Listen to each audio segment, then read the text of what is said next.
여러분, 오늘 이 영상을 클릭하셨다면 아마 지금 마음속에 어떤 사람이 떠오르셨을 겁니다. 당신에게 깊은 상처를 준 그 사람, 아무 이유 없이 배신했던 그 사람, 오랜 시간이 지났는데도 생각하면 여전히 가슴이 먹먹해지는 그 얼굴. 그게 부모님일 수도 있고, 배우자일 수도 있고, 오랫동안 함께했던 친구일 수도 있습니다.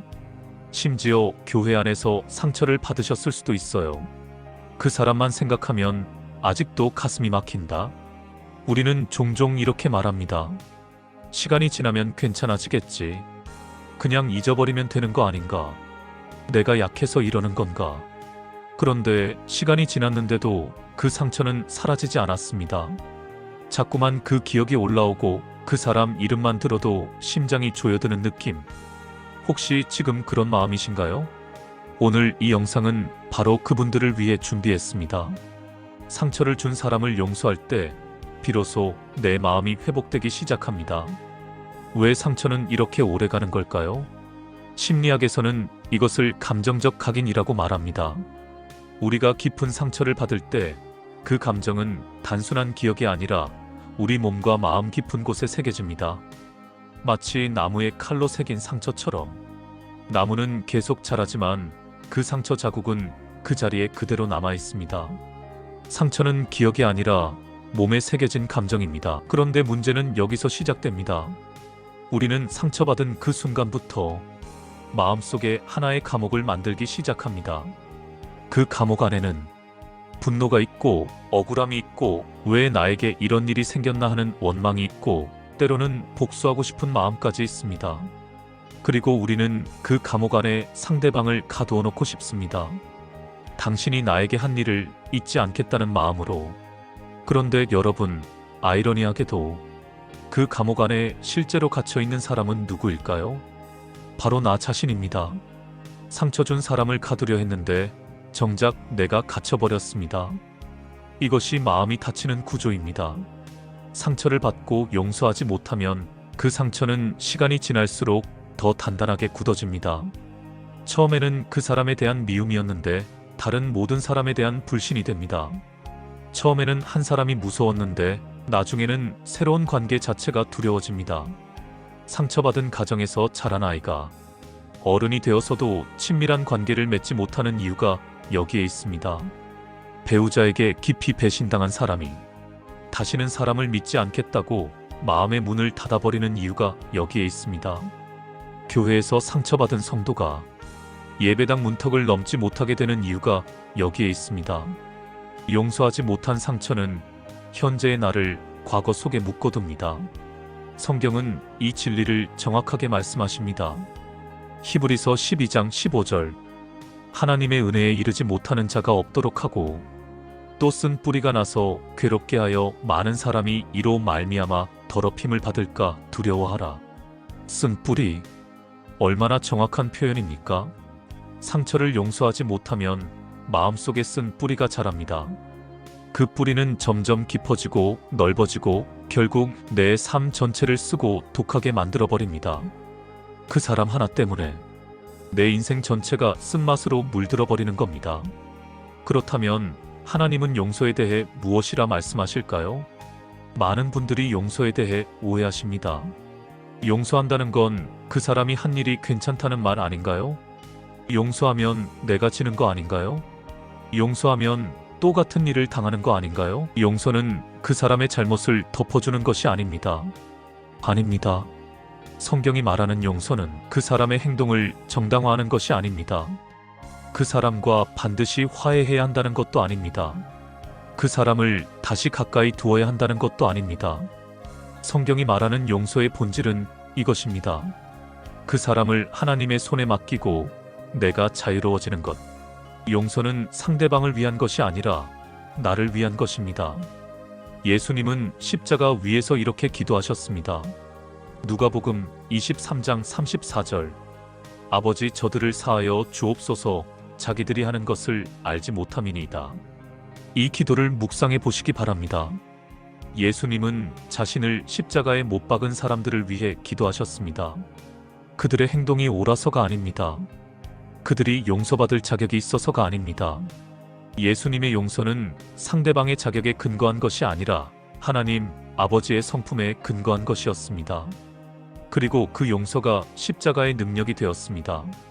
용서는 인간의 감정이 아니라 하나님의 성품에서 나옵니다. 우리도 마찬가지입니다. 우리가 누군가를 용서할 수 있는 힘은 내 마음속에 있지 않습니다.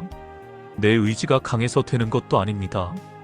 오직 하나님이 먼저 나를 용서해 주셨다는 사실, 그 은혜를 경험한 사람만이 다른 사람을 용서할 수 있습니다. 에베소서 4장 32절. 서로 친절하게 하며 불쌍히 여기며 서로 용서하기를 하나님이 그리스도 안에서 너희를 용서하심과 같이 하라. 하나님이 그리스도 안에서 나를 용서하신 것처럼 그 기준입니다.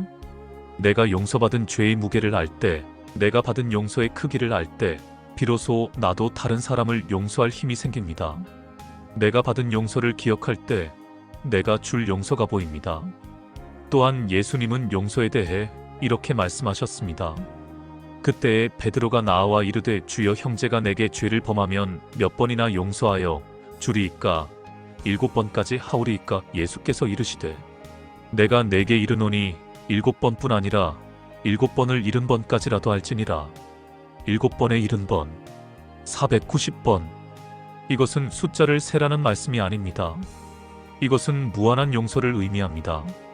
용서는 한 번으로 끝나는 사건이 아니라 매일 반복해야 하는 과정이라는 말씀입니다.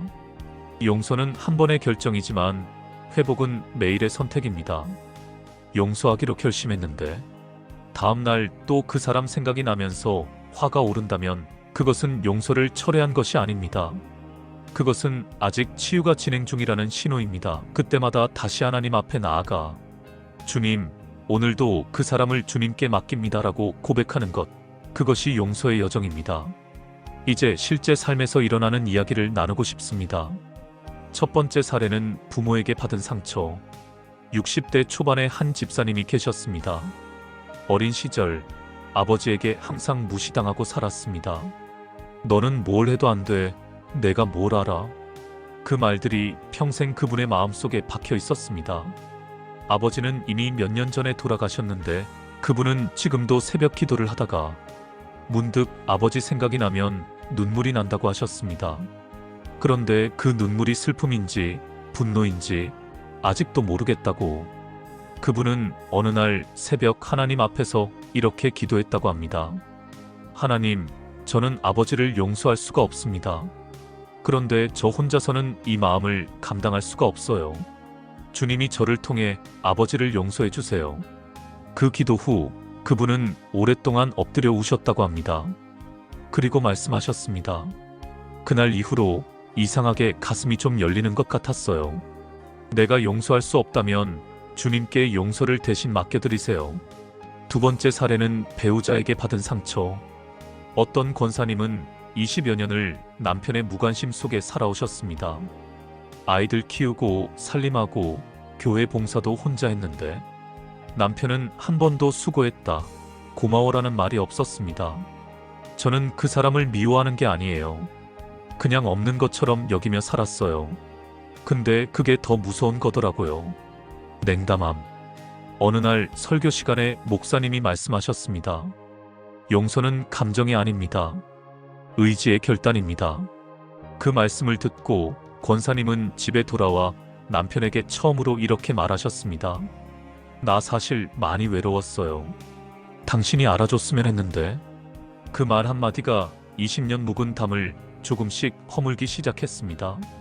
용서는 때때로 솔직한 한마디에서 시작됩니다. 세 번째 사례는 교회 안에서의 상처. 교회에서 상처받는 일은 어쩌면 가장 치유가 어렵습니다. 세상 사람이 아닌 믿음의 형제자매에게 상처받았기 때문입니다. 어떤 집사님은 오랫동안 헌신했던 사역에서 갑자기 제외되었습니다.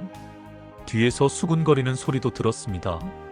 결국 그분은 교회를 떠났고 2년 동안 예배당에 가지 않으셨습니다. 그분은 이렇게 말씀하셨습니다. 하나님은 원망하지 않았어요. 그냥 사람들이 너무 싫었어요. 어느 날 새벽 혼자 방에서 성경을 펴셨는데 요셉 이야기가 눈에 들어왔다고 합니다. 형들에게 버림받고 노예로 팔리고 감옥에 갇혔던 요셉. 그런데 그 요셉이 결국 형들을 용서하며 한 말. 창세기 50장 20절. 당신들은 나를 해하려 하였으나 하나님은 그것을 선으로 바꾸사. 그 구절을 읽는데 눈물이 터졌다고 합니다. 하나님이 그 상처까지 사용하신다는 것을 그날 처음 믿었어요. 하나님은 당신의 상처를 낭비하지 않으십니다. 그렇다면 지금 이 순간 우리는 무엇을 할 수 있을까요? 용서는 어느 날 갑자기 마음이 확 바뀌는 드라마 같은 사건이 아닙니다. 용서는 매일 조금씩 하나님 앞에서 쌓아가는 작은 결단들의 집합입니다. 지금 바로 실천할 수 있는 방법들을 드립니다. 우리가 실천할 수 있는 방법은 무엇일까요? 첫째, 용서 기도를 드리세요. 오늘 밤 잠들기 전 이 기도를 드려보시기 바랍니다. 하나님 아버지, 저는 영희를 아직 용서하지 못하고 있습니다. 제 힘으로는 용서할 수 없습니다. 그러나 주님이 저를 용서하신 것처럼 주님의 은혜로 제가 그 사람을 용서할 수 있도록 도와주세요. 그 사람을 주님의 손에 맡깁니다. 내 마음에 쓴 뿌리를 뽑아주시고 주님의 평강으로 채워주세요. 예수님의 이름으로 기도합니다. 아멘. 기도는 용서의 결심을 하나님과 함께하는 행위입니다. 이 기도를 매일 드리세요. 처음엔 입으로만 하는 것 같아도 괜찮습니다. 하나님은 그 기도를 듣고 계십니다. 둘째, 감정 일기를 써보세요. 용서는 감정을 억누르는 것이 아닙니다. 감정을 하나님 앞에 꺼내놓는 것입니다. 오늘 저녁 종이와 펜을 꺼내세요. 그리고 그 사람에 대해 느끼는 감정을 솔직하게 써내려 가세요. 미운 마음, 억울한 마음, 슬픈 마음, 아직도 보고 싶은 마음까지. 하나님은 우리의 솔직한 감정을 두려워하지 않으십니다. 시편의 다윗은 하나님 앞에 모든 감정을 쏟아냈습니다. 그것이 기도였습니다. 감정을 억누르지 마세요. 하나님 앞에 꺼내놓으세요. 셋째, 그 사람을 위해 짧게 축복해 보세요. 이것이 가장 어려운 실천입니다. 그러나 가장 강력한 용서의 방법입니다. 하루 한 번 그 사람의 이름을 부르며 이렇게 말해보세요. 영희야, 하나님의 은혜가 내게도 있기를. 이 말을 할 때 마음이 진심이 아니어도 괜찮습니다.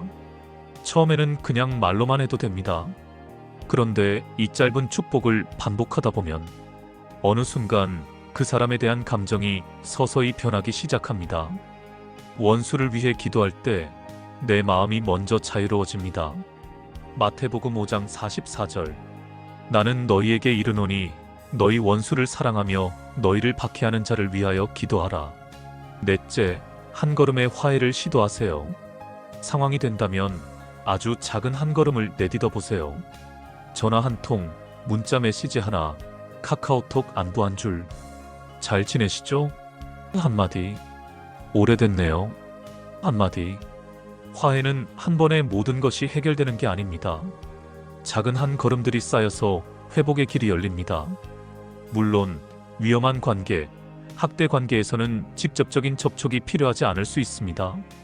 그 경우에는 마음속의 용서만으로도 충분합니다. 용서는 반드시 관계 회복을 의미하지 않습니다. 용서는 내 마음의 문을 여는 것, 화해는 그 이후 함께 걷는 것입니다. 지금 이 영상을 끝까지 보셨다면 그것만으로도 당신의 마음이 용서를 향해 문을 열기 시작한 것입니다.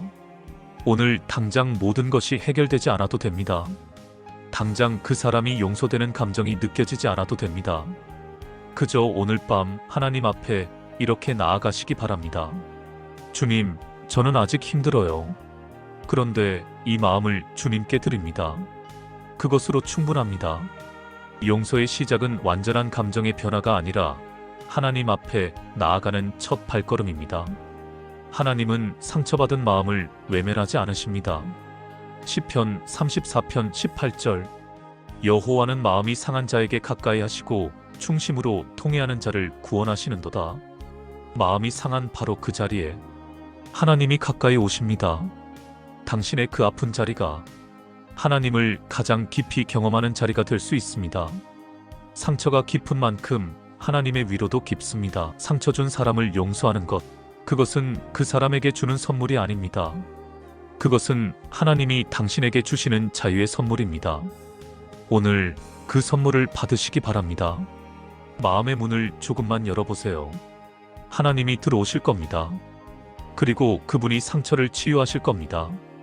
용서할 때 당신의 마음이 회복됩니다. 치유는 지금 이 순간부터 시작됩니다. 이 영상이 마음에 닿으셨다면 지금 바로 구독과 좋아요 부탁드립니다. 오늘 묵상한 말씀과 기도문을 댓글로 나눠주시면 함께 기도하겠습니다. 하나님의 은혜가 여러분과 함께 하시기를 바랍니다.